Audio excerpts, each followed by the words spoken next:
I never thought a text message could taste so bitter. It came in on a quiet Tuesday afternoon, while I was sitting by the window at Beans Haven, this tiny cafe tucked between a flower shop and a dry cleaner off Hawthorne Boulevard. I'd stopped by for my usual mocha, hoping the chocolate would soften the sharpness that had settled in my chest all week. My phone buzzed. Just once. A little green notification lit up. Brian. Hey Mom, listen.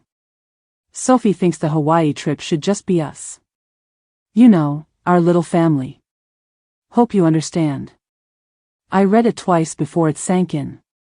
The words didn't scream. They didn't even raise their voices. But they sliced through something tender inside me all the same. I set my cup down too quickly. It clinked against the saucer, a drop of mocha spilling over the rim, crawling toward my wrist like it was trying to warn me. Outside, a delivery guy wheeled crates of geraniums into the shop next door. The red blooms looked almost violent against the gray Portland sky. My eyes kept drifting back to the message. Hope you understand. What a polite way to shove me out. A part of me wanted to laugh. After everything I'd poured into them, Sophie's carefully chosen words felt like a handshake goodbye. Neat. Efficient. Disposable. You see, I'd spent years telling myself that love was about stepping back, letting them build their own nest. But this wasn't about them wanting space. It was about them wanting me gone. A waitress with bright turquoise hair stopped by my table. Asked if I wanted a refill. I must have looked confused, because she tilted her head, eyebrows raised in gentle concern. I managed to mumble something about being fine. She gave me that sad half-smile young people give older women, the kind that says I won't pry. Then she walked away, leaving me alone with the text still glowing on my screen. My hands started to tremble. Not dramatically. Just enough that I noticed the spoon rattling against the saucer. I locked the phone, flipped it over. Stared at the wood grain table instead, tracing the little scratches with my thumb. Probably left by other hands, other small heartbreaks. My breath felt thin. It's strange, isn't it? How your own child can turn you into a ghost in a single line of text. I wanted to believe Brian was just clumsy with words. That Sophie was nervous, maybe worried I'd overshadow their plans. But a voice deep inside me, one I'd hushed for years, whispered a harder truth. They simply didn't want me there. For a moment, I pictured them laughing on a sunlit deck, glasses of pineapple cocktails clinking together, ocean breeze tossing Sophie's honey blonde hair. Brian's arm draped around her waist. No room for me in that frame. I felt heat flood my face. The kind of flush that comes with humiliation. Not anger. Not yet. Just the sick realization that I'd been naive. I pulled my cardigan tighter. The fabric smelled faintly of rosemary. I'd been trimming my little porch plant that morning. Funny how such small domestic rituals used to make me feel secure. Like I was still part of something that mattered. You ever wonder how easily trust turns into the rope that binds your hands? I used to think faith in family was the safest bet a woman could make. Now I wasn't so sure. My phone buzzed again. A fresh wave of hope surged. Maybe Brian was backtracking, telling me Sophie changed her mind, that they wanted me there after all. I flipped it over. It was from Sophie. Hi Diane. Really hope you're okay with this. It's just simpler for everyone. We'll plan something special with you later. Promise. Love you. Love you. That little heart at the end felt grotesque, like a sticker slapped over a crack in the wall. Simpler. Of course it was simpler. Simpler now that I'd paid off their house, so they could lock the door on me with a smile. I drew in a slow, careful breath. Held it until my ribs hurt. When I exhaled, something else went with it. A softness that had kept me quiet for far too long. I stood up, left a 10 on the table even though the bill was only 6. My hands had stopped shaking. Outside, the wind smelled like wet asphalt. A city worker was fixing a pothole down the block, his drill humming like an angry hornet. I watched him for a second, then walked back to my car. In that short distance, a thought settled in so firmly I almost whispered it out loud. They believed I'd accept this. That I'd nod, swallow my hurt, and wait by the phone for crumbs of affection. They thought wrong. And that, right there on the sidewalk, was the first moment I realized this story of ours was about to turn into something they would never see coming. Back then, it all seemed so bright. So full of purpose. When Brian and Sophie found that little bungalow on the east side of Portland, I remember how their eyes sparkled. The house was nothing special on paper. Peeling paint. A sagging porch rail. A lawn that looked half dead even in spring. But Sophie walked up those 3 cracked concrete steps like she was stepping onto a stage. She turned to me with that grin of hers, hair tied up in a loose cinnamon bun, sunglasses perched on top. Can't you just see it, Diane? White trim. Maybe navy shutters. A rose bush over there. She pointed, wide-eyed. Brian slipped his arm around her shoulders, quiet like he always was, and nodded.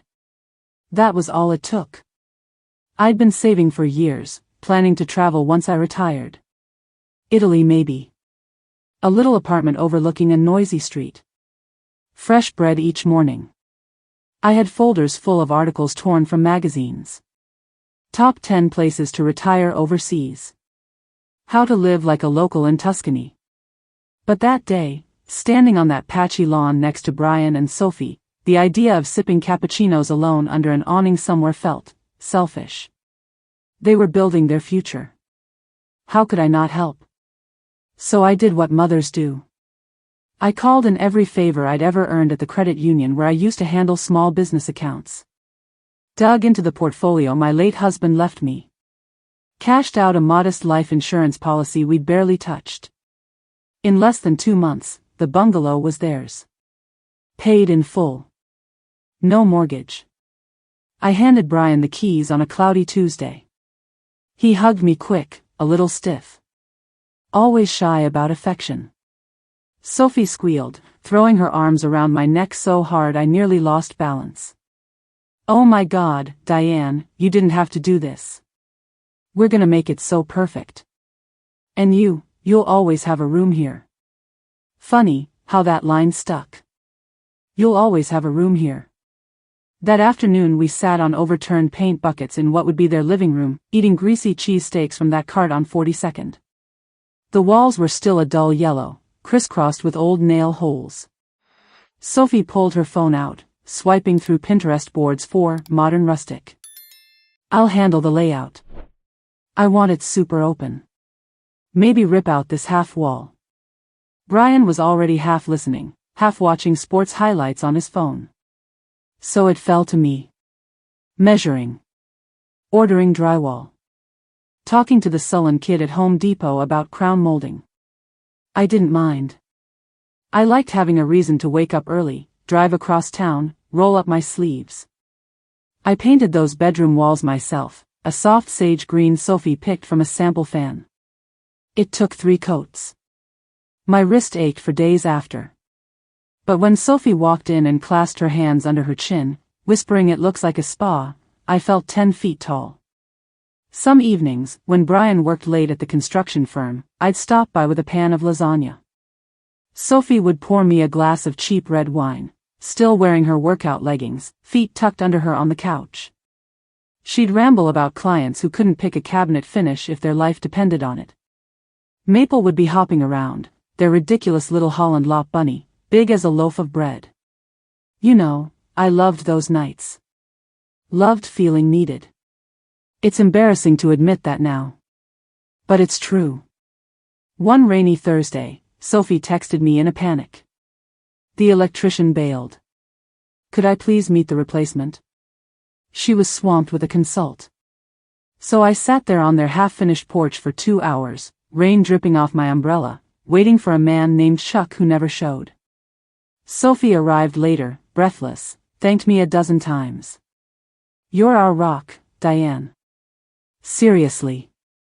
I went home that night soaked through, but warm in my chest. Looking back, should have noticed the pattern. I handled all the boring, messy, sometimes expensive things. They got to just live. Still, I doubled down. Bought new light fixtures from a fancy shop downtown. Paid to have the old plumbing replaced after I noticed rust in the kitchen tap. When Sophie mentioned in passing she loved those silent close cabinets, I surprised them with a full set. The night they had their housewarming, I stood there holding a platter of lemon bars, watching Sophie's friends mill around with glasses of Prosecco. Sophie came over, looping her arm through mine. "You made this possible, Diane. Never forget that." Brian smiled at me from across the room. But even then, I remember thinking his smile didn't quite reach his eyes. Isn't it strange how memory works? You store away these little snapshots, thinking they're happy. Only later do you see the cracks. Because now, replaying it all, it feels different. I see how my generosity didn't build belonging. It bought them distance. Each improvement I paid for was another brick in a wall that kept me politely on the outside. Funny, isn't it? How you can give someone the world and they'll still find a way to make sure you stand at the gate, watching. I didn't know it yet, not fully. But that day, standing in their shiny new kitchen, Sophie showing off the quartz island to her girlfriends, Brian clinking beers in the corner, was the beginning of me losing them. And worse, losing myself. Because once you teach people that your love has no cost, no conditions, they'll keep taking. Until you're empty. And sometimes, even that isn't enough. It's odd how the smallest things start to itch at you first. A hairline crack in the wall. A drawer that sticks. A look that doesn't quite match the words. That's how it began with Brian and Sophie. Tiny shifts I brushed off because love is supposed to be patient. Because mothers are supposed to give the benefit of the doubt. Take Sophie's flowers. Every year on my birthday, she sent a bouquet to my porch. Always proteas. Those stiff, spiky blooms from South Africa, like they were armored. Beautiful in their way, but cold somehow. I used to set them in a tall vase by the window and tell myself they meant she cared. Even though she never asked if I liked them. Or the little ways my house slowly turned into her extra storage. One Saturday she dropped by with a pair of oversized wicker baskets. Smiled that bright, practiced smile. "Diane, can I stash these here? We're just short on closet space right now." "Of course," I said. Because why wouldn't I? A month later it was Maple. The fat little bunny they brought home on a whim, then decided was too much with Sophie's new clients rolling in. She bundled him into a crate and pressed it into my arms on my front step. "He loves you, Diane. And honestly, I need the carpet spotless for my next staging shoot. You're a lifesaver." Maple thumped around my hallway for days, confused, ears drooping. I'd catch him staring at the door like he was waiting for them to come back. Sometimes I'd sit on the floor beside him, stroke that silky patch behind his ears. "We're both waiting, huh?" I'd whisper. Looking back, I think that was the first time I admitted to myself that something felt off. Not wrong. Just unbalanced. Then there were the dinners. They used to come over every other Sunday. I'd fuss over the table, fold napkins into little fans, roast rosemary chicken the way Brian always liked. The last few times, though, they arrived late. Sophie would be glued to her phone, Brian distracted, eyes on whatever game was playing on mute in my living room. She'd nibble at her food, then push her plate away. "I'm sorry, Diane, I'm on this new clean eating plan. No starch, no dairy, no sugar." I laughed awkwardly, the knife halfway through a mound of buttery mashed potatoes. "Oh, honey, I wish you'd told me. I would have made a salad." "It's totally fine." She waved it off. I should have mentioned. Except she never did. And the next month, it was something else. Keto. Then vegan. Then, intermittent fasting, so she'd just sip water, compliment the centerpiece, and smile. Brian didn't say much. He rarely does. Just kept his head down, cleared his plate fast, kissed me on the cheek when they left. I started noticing he only called when something needed fixing. The pilot light went out. Could I come by and wait for the repair guy because Sophie had a client call? The fence was loose. Did I know a good contractor? I always said yes. Even when it meant canceling coffee with Carol. Even when it meant driving across town in traffic, hands clenched on the wheel, telling myself this is what family does. But one night last November, things tilted harder. I'd popped over with a pot of chili. It was cold and I thought it might be nice to surprise them. Sophie opened the door still in her fuzzy slippers, her hair pinned up with a leopard clip. Her eyes darted behind me like she was checking to see if I'd brought anyone else. Wow, Diane. That's sweet, but I wish you'd texted first. I glanced past her shoulder. The house was warm, candles burning on the mantel, 2 glasses of red wine half empty on the coffee table. She stepped aside, let me in, but everything in her body said she didn't want to. Brian came down the hall, smiling in that thin, tired way. Hey Mom. Didn't know you were coming by. I lifted the pot a little. Just thought you might want something hearty. It's freezing out. Sophie took it, set it on the counter without taking off the lid. You're the best, really. We'll have it tomorrow. We actually just finished dinner. She touched my arm. Light.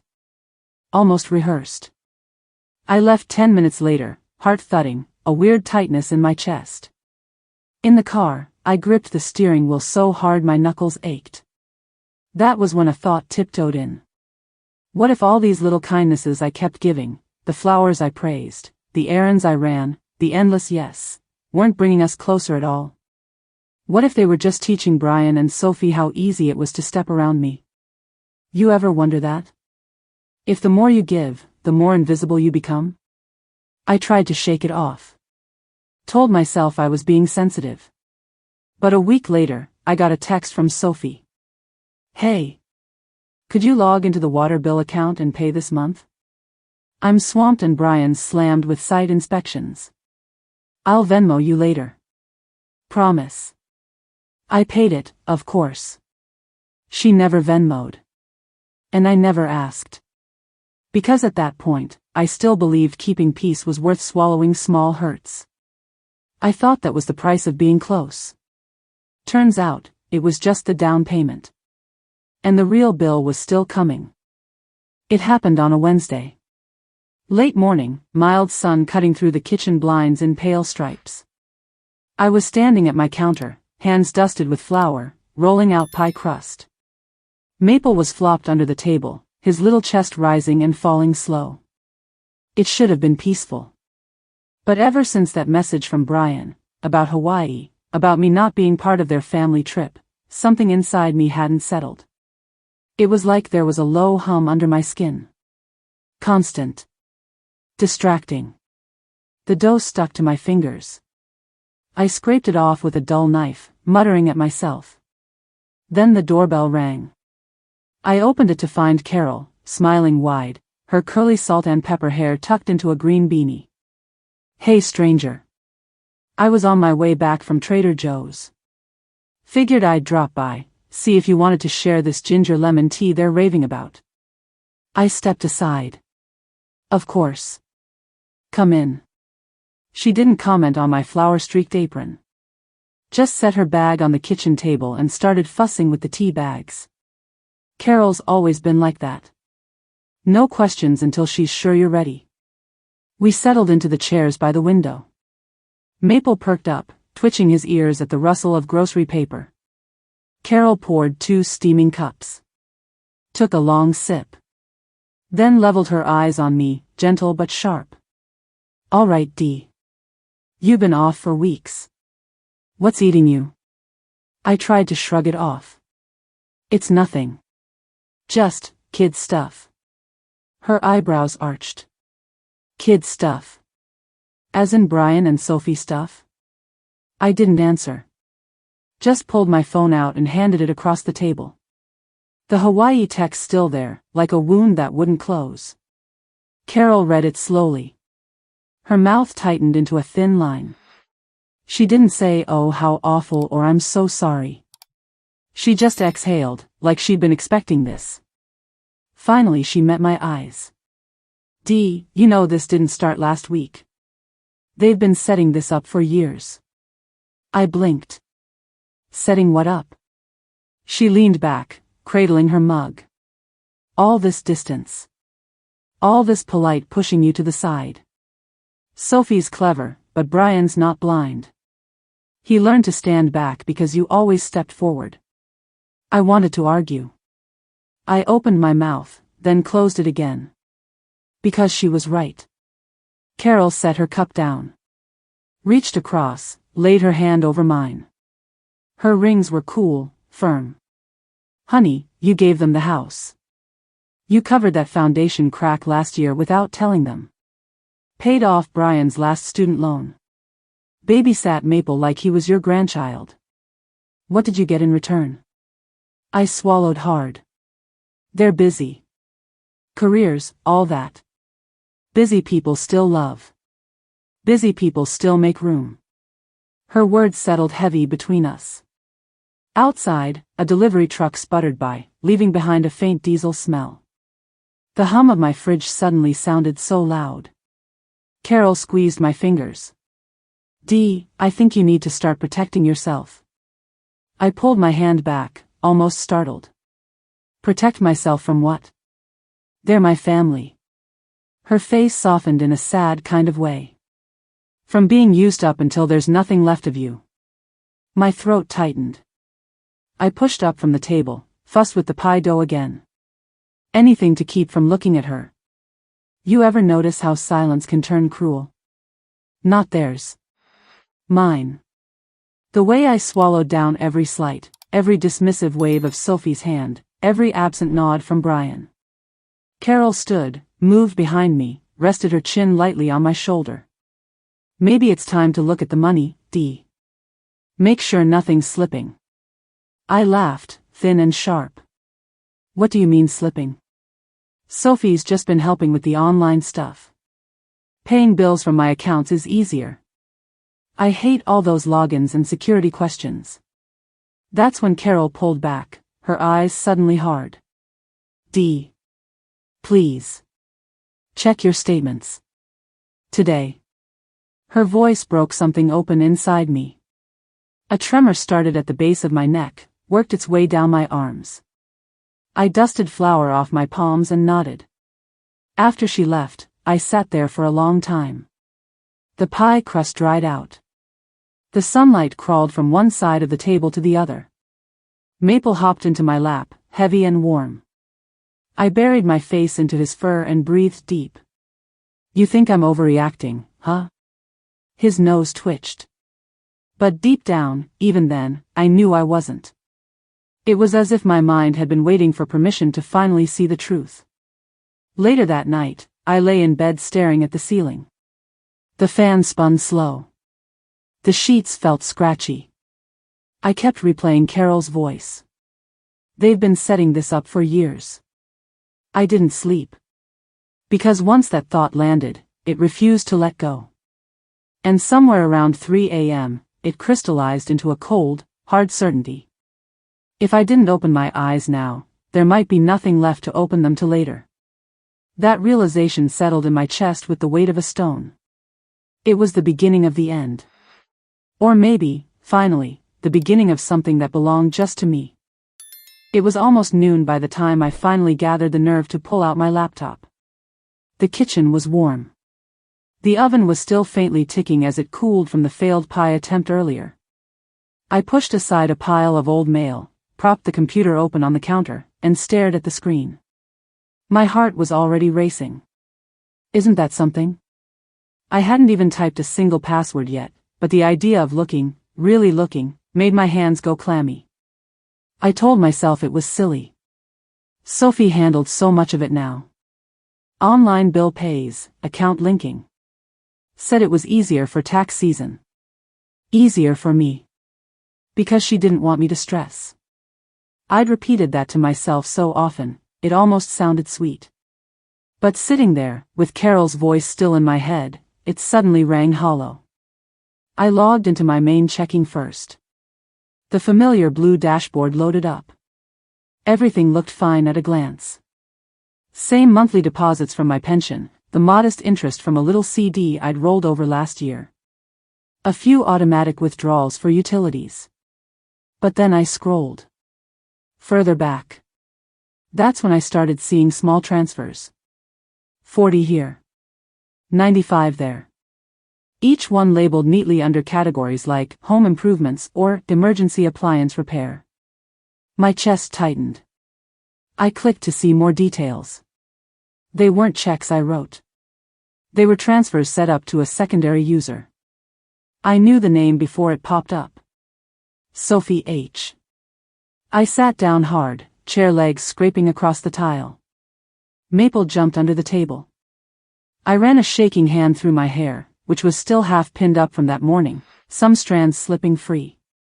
You ever have that moment where the air feels thick? Like it doesn't want to move through your lungs?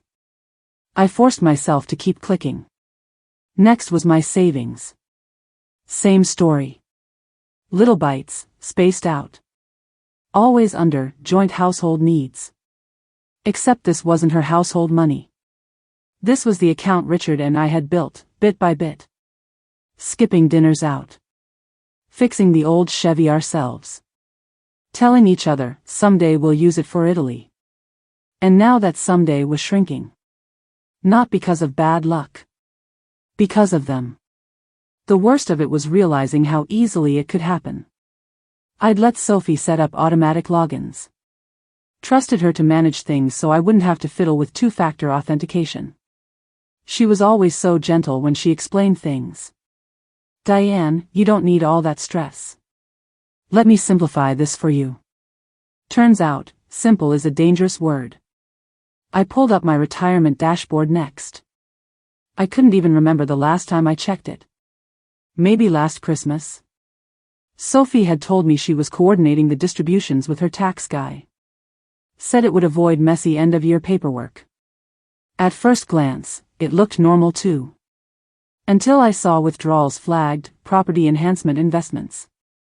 Amounts that weren't tiny anymore. 4,000. 8,000. 12, just last quarter. My mouth went dry. I looked around the kitchen like maybe someone else was here. Someone who could tell me I was overreacting. But it was just me. And Maple, peeking out from under the chair, nose twitching. I whispered into the empty room. What did I do? Because the truth wasn't that Sophie had tricked me with elaborate lies. It was that I'd let her. I was so desperate to be included, to stay useful, that I handed her the keys to everything. And she took them. My eyes burned. I blinked fast, refusing to let tears fall. I thought back to all the times I'd smoothed over tiny worries. When Brian seemed distant, I blamed work stress. When Sophie snapped about little things, like the way I loaded her dishwasher, I laughed it off. But money? Money didn't lie. Money left a paper trail. I clicked through month after month, my pulse hammering in my ears. Each little transaction was a breadcrumb leading me straight to a truth I'd refused to see. They didn't just forget me. They were using me. The final blow came when I found a document upload tied to my profile. A PDF of an updated power of attorney. Executed 6 months ago. Sophie's signature was neat and looping under authorized representative. Mine was right below it. Wobbly. Dated the week after I'd had the flu so bad Carol brought me soup for 3 days straight. I didn't even remember signing it. A small, awful sound escaped my throat. Half laugh, half sob. All that paperwork I'd trusted her with. Because she smiled. Because she called me Mama D. I closed the laptop carefully. As if slamming it might break me further. Then I sat there, in the quiet hum of my own kitchen, hands folded over my mouth. You ever think about how betrayal doesn't always roar in like a storm? Sometimes it creeps in soft.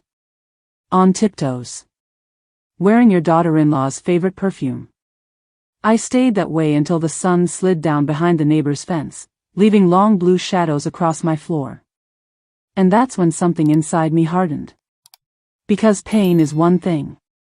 But realizing you handed someone the knife they're using to carve pieces out of you? That's a clarity you don't come back from. I stood up, my legs stiff. It was time to do something I should have done years ago. Start protecting myself. Before there was nothing left worth saving. The next morning, I found myself parked outside Pierce and Associates, staring at their slate-gray building like it was a fortress I wasn't sure I was allowed to enter. I'd driven here on instinct. Couldn't sleep all night. My brain kept replaying the rows of transactions, the forged paperwork. Each time I closed my eyes, I'd see Sophie's easy smile. Hear her syrupy voice. Let me help you, Diane. You shouldn't worry about these things. At some point around 4 a.m., I realized help wasn't what she was offering. It was control. And I'd signed it over, one careless moment at a time. Now I sat gripping the steering wheel, knuckles white. My old cardigan felt scratchy against my neck. I ran my tongue over my teeth, trying to moisten my dry mouth. Do you ever wonder why it takes us so long to admit we've been made fools? Pride? Or hope? Maybe both. Finally I forced myself out of the car. My knees popped, complaining. The automatic doors swished open, letting out a faint scent of carpet glue and stale coffee. Mr. Pierce's office was on the 3rd floor. I'd known him for years. He'd helped Richard and me set up our wills, guided us through the paperwork when we bought our old cottage on Bellwood Lane. Always patient, always clear. Today he rose from his desk when I walked in. His hair had more silver now than I remembered. His tie was loose, jacket draped on the back of his chair. Diane. He said my name warmly, but his eyes narrowed, studying my face. Something told him this wasn't just a social visit. Sit. Can I get you some water? I shook my head. Sat carefully, smoothing my skirt. Maple fur clung to the fabric. I didn't know where to begin. My hands fiddled with the strap of my purse until it nearly twisted in two. Finally I blurted it out. I think I've been stupid. His eyebrows rose. Tell me why. So I did. Haltingly at first. Then it all poured out. The house. The power of attorney I didn't remember. The bank withdrawals. How I'd trusted Sophie because she made it all sound like a kindness. Mr. Pierce didn't interrupt. Just scribbled short notes on a legal pad, nodding every so often. When I finished, my throat felt raw. I sat there breathing hard, the room suddenly too warm. After a long pause, he set his pen down. Diane, it's not stupidity. It's love. I let out a brittle laugh. Seems like the two look an awful lot alike. He leaned back in his chair, steepling his fingers. Do you have full account statements? I nodded, reached into my tote and pulled out a messy stack of printed PDFs. The edges were already crumpled from how many times I'd gripped them. He took them gently. Flipped through a few pages. How long has this been happening? I swallowed. I'm not sure. Months at least. Maybe longer. Mr. Pierce clicked his tongue, thoughtful. All right. Here's what we're going to do. He listed it off in his calm, measured way. Immediate revocation of that POA. A freeze on joint access. A full audit to document everything. Then, depending on what we find, legal steps to reverse any unauthorized transfers. I tried to follow.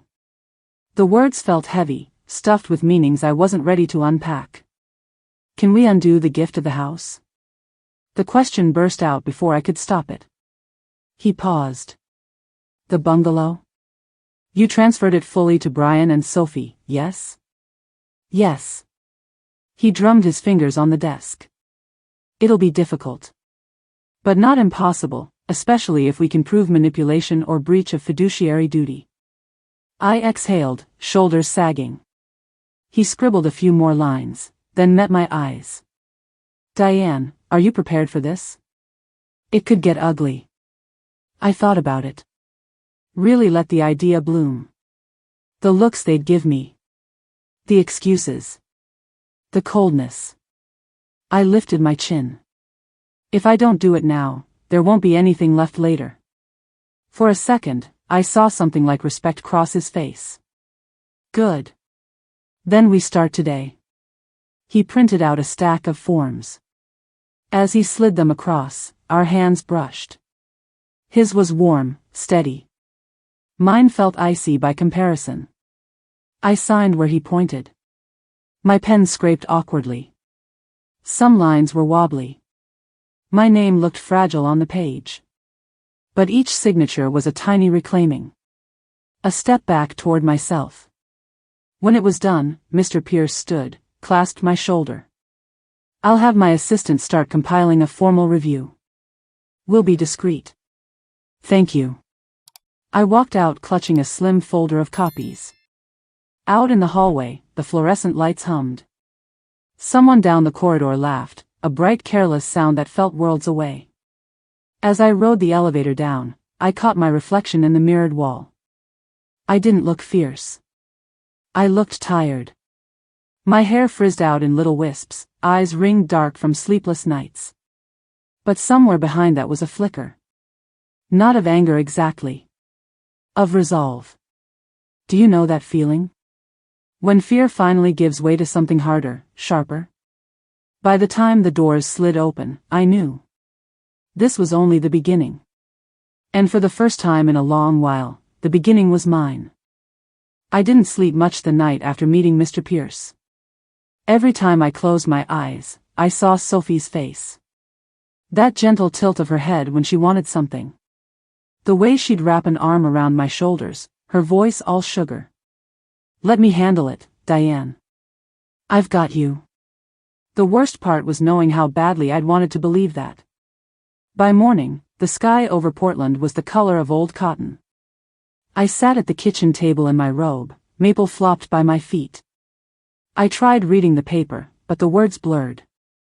My hands kept worrying the edge of the table until a little splinter caught my skin. Funny how your body picks up tiny pains when your heart's already bruised. Around 10, my phone buzzed. It was Mr. Pierce's assistant, Nina. She'd set me up with a local investigator. Said it was standard in these kinds of situations. Her voice was soft but firm. This is just to make sure we have everything documented, Mrs. Harper. So that afternoon, a man named Alan Graves met me at Beans Haven. The same cafe where I'd first read Brian's text. Somehow the place felt smaller now. The air tighter. Alan was maybe mid-40s, balding a bit on top. Wore a charcoal vest over a blue button-down, no tie. He ordered chamomile tea, which surprised me. I don't know why. Maybe I thought private investigators lived on black coffee and cynicism. He opened a slim laptop, clicked a few things, then looked at me over the rim of his glasses. I've already started with preliminary financial polls, Mrs. Harper. Nothing invasive. Just public and semi-permitted data under your POA files. I nodded, twisting the paper napkin in my lap. He went on. It seems your daughter-in-law has been rather busy. My throat closed. How busy? Alan tilted the screen so I could see. A neat row of entries, color-coded. That's your property, right? The bungalow on Primrose? Yes. I swallowed. Alan tapped a highlighted line. 3 weeks ago, Sophie filed paperwork with Pacific Crest Lending to list the house as collateral for a second mortgage. A fairly sizable one. My stomach flipped. What for? He shrugged lightly. On record, she's indicated major landscape and exterior renovations. But there's no permit applications for that in city filings. Usually a red flag. I pressed my fingers to my lips. Tried to breathe through my nose. She was planning debt. Against a house I'd paid for. As if it was hers alone to gamble. Alan's tone softened, but he stayed clinical. Also found repeated small transfers to a separate credit union account under her maiden name. Looks like she's been routing through discretionary household expenses to build a personal cash reserve. I let out a sound that might have been a laugh, if it hadn't cracked in the middle. You ever notice how betrayal wears such ordinary clothes? Nothing flashy. Just quiet, efficient movements behind your back. Alan cleared his throat. Mrs. Harper, I don't say this to scare you, but if you hadn't started this process when you did, there's a real chance the house could have been leveraged beyond your control within a month. My head felt light. I grabbed the edge of the table, knuckles straining. All these years I'd been so proud of having no mortgage. It was my safety net. My gift to Brian and Sophie. And they were ready to bet it on whatever dream Sophie spun next. I whispered it before I realized. They really thought I'd never look. Alan's eyes met mine, steady. Most people in your position don't. Not until it's too late. I closed my eyes. Drew a long breath through my nose. When I opened them again, the room seemed sharper. The hum of the espresso machine, the clink of ceramic cups, the laughter from a couple near the window. All somehow too loud, too bright. Alan leaned back. My suggestion is we go deeper. A full forensic review. Every linked account. Every line of credit. Any beneficiary updates or insurance changes. It felt like swallowing glass. All right. Do it. He nodded once, then packed up his laptop with crisp movements. You're doing the hard part, Mrs. Harper. Seeing it. Most folks would rather stay in the dark. That stuck with me. Because he was right. I paid for our drinks and stepped outside. The sidewalk was slick from a quick drizzle. I pulled my cardigan tighter around me, even though it wasn't that cold. On the drive home, I kept replaying the numbers on Alan's screen. Those neat little dollar signs were the roadmap of Sophie's ambitions. And Brian? I wanted to believe he was oblivious. That he didn't see. But how blind do you have to be to miss your wife siphoning your mother's life away? Back at the house, I fed Maple, then sat on the couch with the TV on low. Some old sitcom rerun played. Laugh tracks echoing through my quiet living room. I thought about the power of attorney I'd signed, about all the times Sophie said, "Don't worry, Diane. You've done enough. Let me handle the hard stuff." And how I'd let her. Because I wanted so badly to be needed. Do you ever wonder if we give trust not because it's earned, but because we're terrified of what it means to withhold it? To say no? To guard our own borders? The doorbell rang then. My heart jumped. But it was just a package. Still, I stood there for a long minute, hand pressed against my chest. Because for the first time in years, I understood exactly what was at stake. Not just my money. Not just my house. But my right to live without strings. That night, lying in bed, I didn't toss or turn. I stared straight up into the dark, hands folded tight. Waiting. Knowing. Tomorrow, we'd dig deeper. And they'd have no idea what was coming. I found it waiting for me on the kitchen table. Just a plain white envelope, the kind you'd use to mail a birthday card. Ordinary.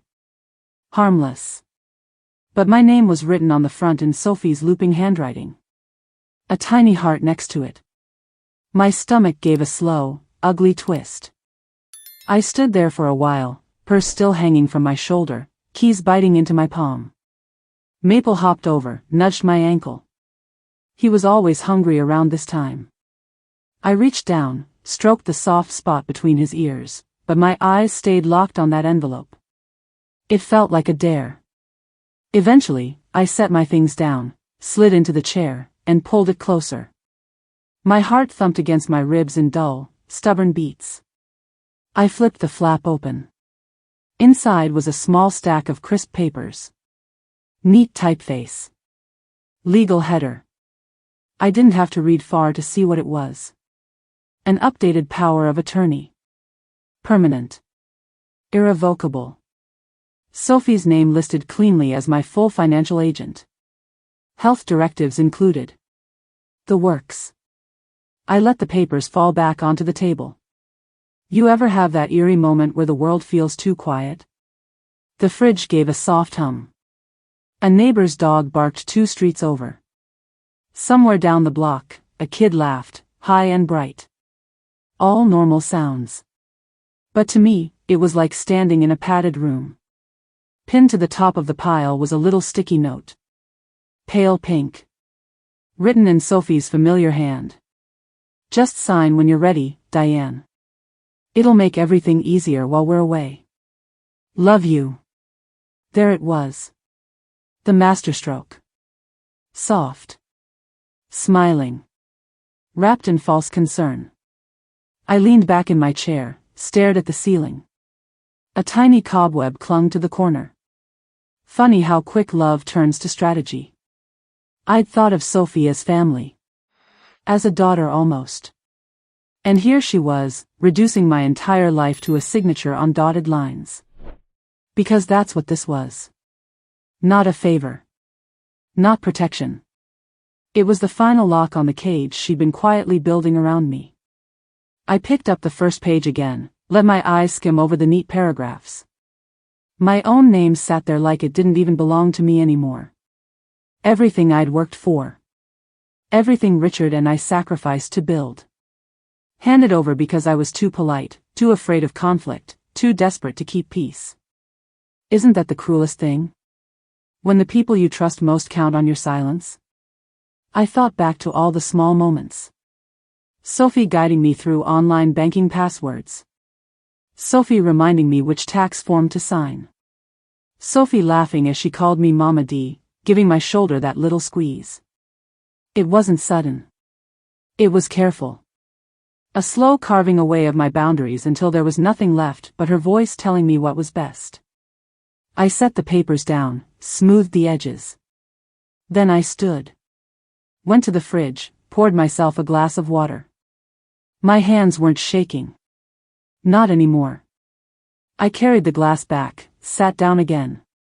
Let the cool rim rest against my lip. And I just looked at that envelope. Not angry. Not even sad in the way I'd expected. Just awake. Because this was the proof. The confirmation of every creeping suspicion that had gnawed at me. Sophie wasn't just careless with my money. She was prepared to own me. I wondered what she thought when she left it here. If she pictured me finding it and feeling grateful. Or maybe flattered that she cared so much. Or maybe she didn't think I'd feel anything at all. That was the sharpest cut. Knowing she trusted me to be so eager for her approval, I'd sign away the last scraps of my independence without a peep. Do you ever think about that? How sometimes the person smiling at you across the table is already counting on your weakness. I slid everything back into the envelope, pressed it flat. Set it exactly where I'd found it. Let them believe I was still that same naive woman, clutching every scrap of their affection like it was a lifeline. Then I picked up Maple, buried my face in his fur. He smelled faintly like hay and sun-warmed carpet. He didn't understand any of this. Just gave a soft twitch of his ears, content in my arms. Tomorrow, Alan would have more for me. Mr. Pierce would finalize the freezes, draft the reversals. They thought they were tightening the noose.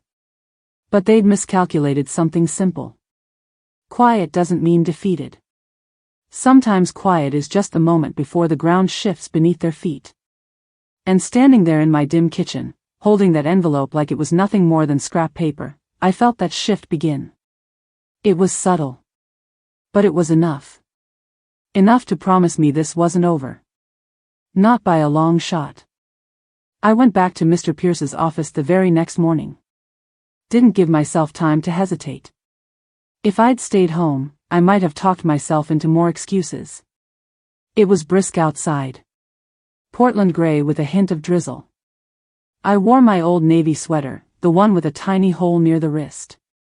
Didn't bother covering it up. Seemed fitting somehow. Nina met me at the reception desk with a gentle smile. Mr. Pierce is ready for you. Come on back. I followed her down the hall, the carpet muffling our steps. My heart felt strangely calm. Almost too calm. Like it knew panic wouldn't help anymore. Mr. Pierce stood when I entered. "Morning, Diane. Please, sit." His desk was stacked with neat piles of paper. Legal pads covered in looping notes.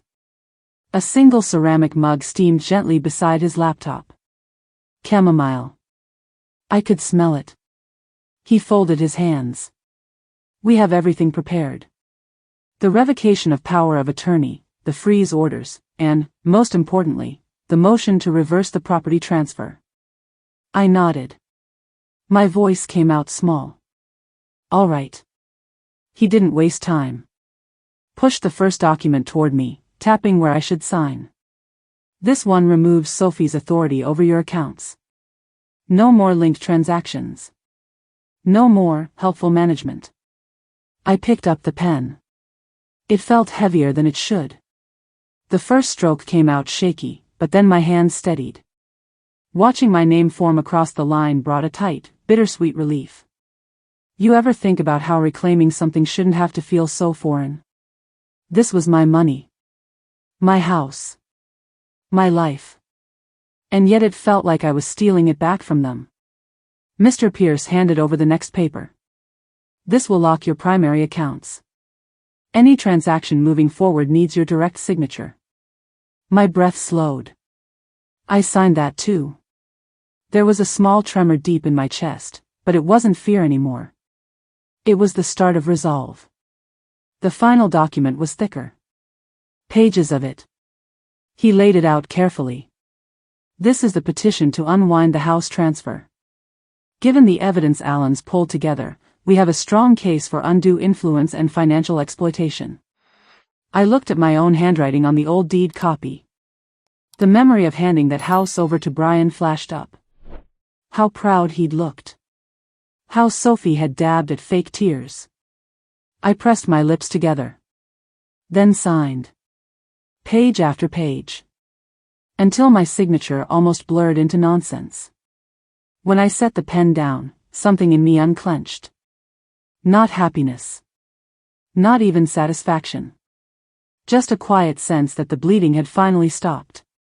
Mr. Pierce didn't say anything right away. He just gathered the papers with practiced care. "We'll file these today. The court will issue temporary holds immediately. Sophie and Brian won't even know until they try to access something and can't." My hands lay flat on the table. No more fidgeting. "Thank you." He tilted his head slightly. "Don't thank me yet. There might be pushback. Especially from Sophie." I let out a slow breath. Let her push. I'm not moving anymore. His mouth twitched, almost a smile. "Good." We went through a few final details. Deadlines. Notices. Possible hearings. It was all technical, but it felt like armor. Each step was another layer between me and the trap I'd stumbled into. When we finished, I rose to leave. Mr. Pierce walked me out. His hand on my shoulder was steady, warm through my thin sweater. Back in my car, I didn't turn the engine on right away. I just sat there, looking through the windshield at the light rain spattering down. You ever catch yourself replaying conversations you never had? Like all the times I should have told Sophie no. Or asked Brian why he let this happen. But I didn't. Because I thought love meant swallowing every discomfort. Turns out, love without boundaries is just self-erasure. I watched a couple cross the parking lot, laughing under a shared umbrella. Their joy was bright, careless. It made my chest ache in a complicated way. I started the car. Drove home through streets slick with new rain. When I pulled into my driveway, Maple's face popped up in the front window. A tiny, waiting silhouette. Inside, I fed him, then curled into my usual spot on the couch. The TV played low. Some baking show, contestants nervously watching ovens. I thought about the last line I signed. How final it looked on the page. And I realized this was my line in the sand. Sophie thought she'd boxed me in with her soft words and sticky notes. Brian thought I'd stay quiet to keep his affection. They were wrong. Because by the time they found out, it wouldn't be a conversation. It would be a closed door. And that, I decided, was the kind of closure I could live with. So I sat there, TV humming, Maple sprawled at my feet, and let the new reality settle in. Tomorrow would bring its own storms. But tonight, at least, I could breathe without feeling someone else's hand on my throat. And that small, simple freedom? It was enough to keep me steady until morning. The next few days moved with a strange, relentless rhythm. Morning phone calls. Afternoon document reviews. Quiet nights spent staring at the ceiling, tracing little cracks in the plaster that I'd never noticed before. Alan sent daily updates. Short, clipped texts that felt like pebbles dropped into a still pond. Traced another personal line of credit to Sophie. Confirmed new insurance policies listing her as contingent beneficiary. Small sentences. Big meaning. I'd read each one, let the words sink all the way down. Then set the phone face down on the coffee table, breathing slow until the rush in my ears faded. Sometimes Maple would hop up beside me, nuzzle his head into my thigh. I'd run a hand along his back, grateful for something warm, something that didn't want anything from me except maybe a piece of carrot. It was a different kind of loneliness. Not the aching, embarrassed sort I used to feel when Brian and Sophie forgot to invite me to brunch. This was sharper, but also somehow cleaner. There's a weird peace in finally seeing things as they are. On Thursday, I drove back to Mr. Pierce's office for a final meeting before everything went live. Portland was draped in drizzle again. My windshield wipers clicked a slow, steady beat. Inside, Nina offered me coffee. I declined, stuck with water. My stomach had been unsettled for days. Mr. Pierce walked me through the last stack of paperwork. The final lockouts, the clauses that would trigger if Sophie tried to meddle further. A declaration of breach. It all sounded clinical, almost dry. But under it ran something fierce. Protection. I'd never really valued that word until now. He slid a manila folder across to me. Alan's full findings. Bank statements. Emails. Copies of property filings where Sophie conveniently left out my contributions, listed me as silent interest only. I flipped through, each page a fresh slap. Not because I was surprised. Because it confirmed that every instinct I tried to hush had been right. You ever sit there and feel your own backbone stiffen? Like your body is finally catching up to what your heart already decided? Mr. Pierce leaned back, steepling his fingers. Diane, I want you to understand. Once we file this with the court, it's going to move quickly. They'll be blindsided. Good, I said. My voice didn't even shake. He gave a short nod. We're also preparing a cease communication directive. If they attempt to pressure you, you simply forward it to me. That was a small mercy I hadn't realized I needed. On my way out, I stopped by Nina's desk. She gave my hand a gentle squeeze. Her nails were painted a pale lilac. We're rooting for you, she whispered. I nearly lost it right there. Funny how kindness cracks you open faster than cruelty ever could. When I got home, I set Alan's folder on the kitchen counter. Didn't hide it. Didn't shove it in a drawer. I wanted it there. Visible. A reminder that I wasn't just waiting anymore. That night, I roasted a chicken. The smell of garlic and lemon filled the house, sharper than usual, almost aggressive. I poured myself a glass of that cheap white Sophie once teased me about. Sat at the table with Maple at my feet, flipping through the file again. There were emails I hadn't seen before. Forwarded from Alan. Sophie to her broker, asking about rolling equity lines. Sophie to a private contractor, hinting at future projects once the paperwork settles. No mention of me. Of my history with that house. Of the decades I'd spent making sure Brian never had to worry. Isn't it strange? You give someone everything you've got, thinking it buys love. But all it does is teach them exactly how much they can take. I closed the folder. Pulled out my phone. Texted Alan 3 words. Move on it. Now. He responded almost immediately. Already queued for morning submission. Sleep well. I didn't. Not really. I lay awake, the soft hum of my old fridge keeping me company. The neighbor's porch light cast a crooked glow through my blinds. My hands rested over my stomach, fingers laced tight. Because by tomorrow, everything would be in motion.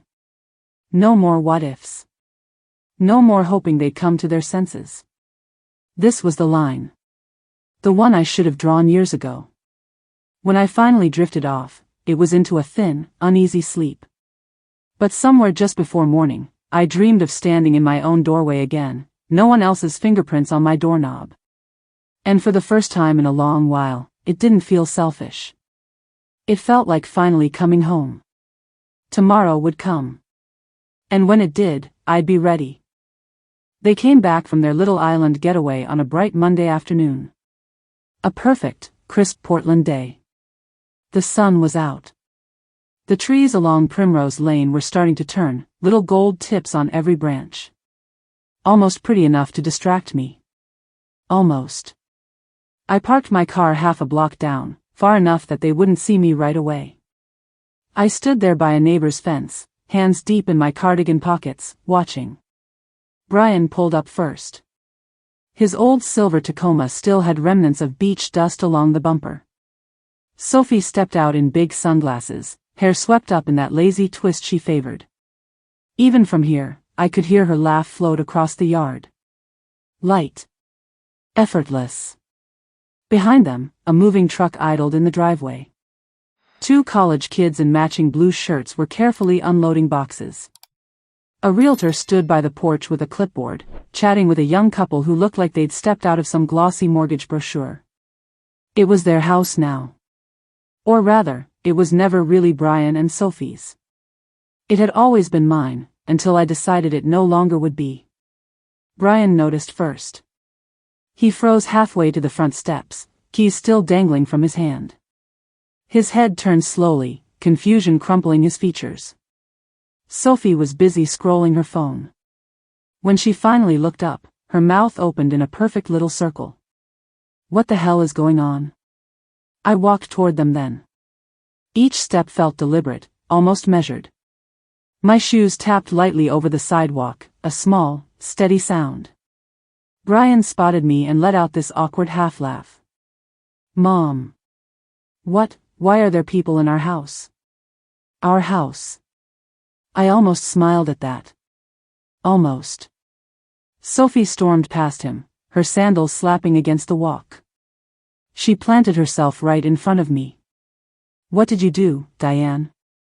Her voice was soft, clipped at the edges. That's how she sounded when she was really angry. When she couldn't quite let it crack all the way through.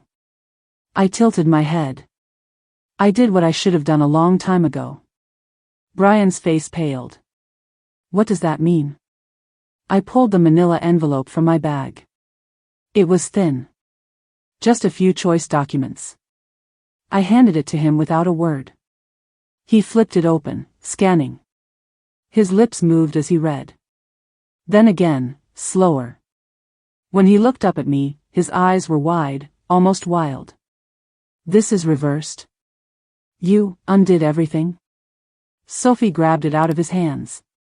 Her sunglasses slipped down her nose, revealing eyes that were sharp and cold. You can't just decide this. We had plans. You know that. Plans. That word tasted sour. I kept my voice calm. You had plans for my money. My house. My future. And none of those included me, did they? Sophie's mouth snapped shut, then opened again. That's not fair. We were building security for all of us. You're twisting this. Brian still stood there clutching the empty envelope, shoulders caved in like a boy who'd just realized the principal was calling his name. I took a breath, felt the cool air settle deep. I trusted you. I gave you everything because I believed we were family. Sophie's jaw tightened. We are family. No. I said it simply. Family doesn't hide debts under your name. Family doesn't forge your signature while you're sick with the flu. Brian flinched. Just a small wince, but it was enough to tell me he wasn't completely ignorant. Sophie tried again. If you move forward with this, you'll ruin us. You'll leave us with nothing. I looked at her. Really looked. All those Sunday dinners. The flowers. The gentle shoulder squeezes. I wondered how much of it had ever been real. You did that all by yourselves. I'm just finally stepping out of the way. The new owners came out onto the porch then, laughing with the realtor. They didn't notice the small wreck unfolding at the curb. Sophie's face crumpled. Not in sorrow. In fury. This isn't over, Diane. We'll fight it. I reached back into my bag, pulled out the thinner folder. Alan's findings. Mr. Pierce's letters. The neat lines of unauthorized transfers. I handed it to her. Try. I said it softly, almost kindly. And all of this goes on public record. She snatched it, rifled through. Her hands actually shook. Brian's shoulders dropped even lower. Mom, please. We didn't mean for it to go this far. Didn't mean. I wanted to laugh. But I just shook my head. I thought love meant always saying yes. Always making it easier for you. Turns out, all it did was teach you how far you could go. His mouth opened, but nothing came out. I stepped back. Maple's probably hungry. I should get home. Then I walked away. Past the moving truck, past the startled realtor, past Sophie's glare. Each step felt lighter. Not painless. Not triumphant. Just honest. Do you know how rare that is? To finally stand in your own life without apology? When I reached my car, I let out a breath I didn't know I'd been holding. They stayed on the sidewalk, small and stranded. For the first time in years, I wasn't the one waiting to be chosen. And that was enough.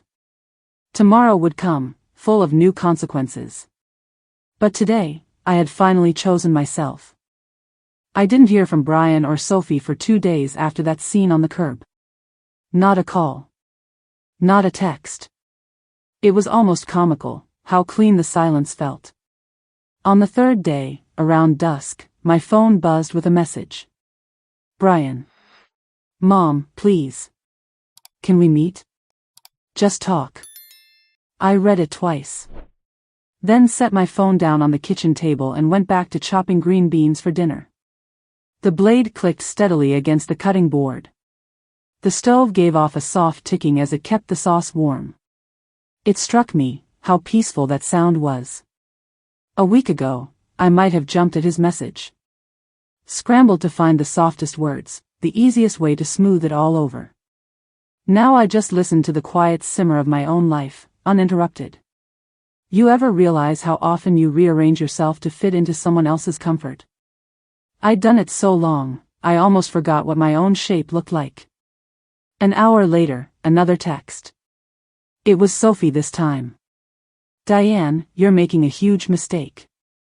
This isn't you. Please think carefully before you destroy our family. Our family. Funny how that phrase only seemed to matter when their comforts were threatened. I rinsed my hands under cool water. Looked out the window at the porch light flicking on automatically. The bulb had a tiny crack in the glass, made the glow wobble a bit. It was flawed.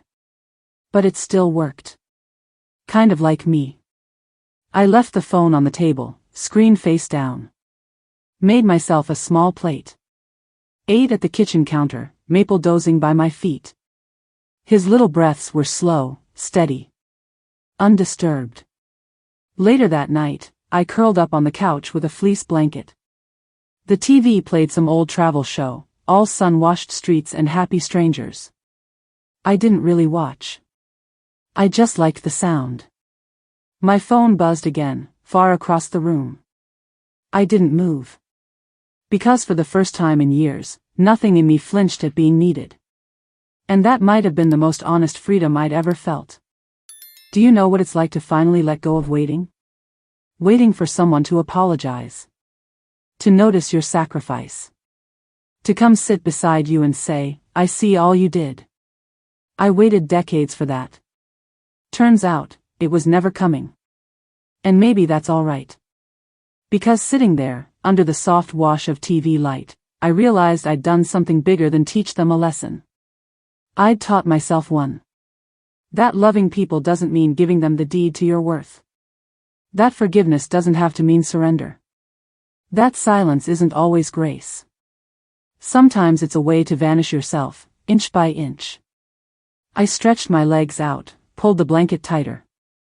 It was cool in the house, but clean cool. Not the chill of dread or uncertainty. Tomorrow, maybe there'd be more messages. Maybe even threats. I wasn't naive enough to think it was over. But I knew where my lines were now. And I knew I wouldn't be stepping over them again for anyone. You ever think about that? How the scariest part isn't them taking advantage. It's realizing how easily you let them. I closed my eyes. Listened to the fridge hum. Maple's paws shifted slightly on the rug, a tiny shuffle that grounded me in the simplest of ways. When I opened my eyes again, it was with a softness I hadn't felt in a long while. Not a softness for Brian. Or Sophie. But for me. And that? That was new. Tomorrow, I'd go for a walk. Maybe call Carol and have her meet me at Beans Haven for one of those lavender lattes she swears by. We'd sit by the window. Watch strangers rush by with grocery bags and coffee cups, all tangled in their own small storms. And I'd let myself breathe, deeply, without apology. Because quiet doesn't mean weak. It just means I finally found a way to live on my own terms. And that, I decided, was worth everything I'd lost. Maybe even more.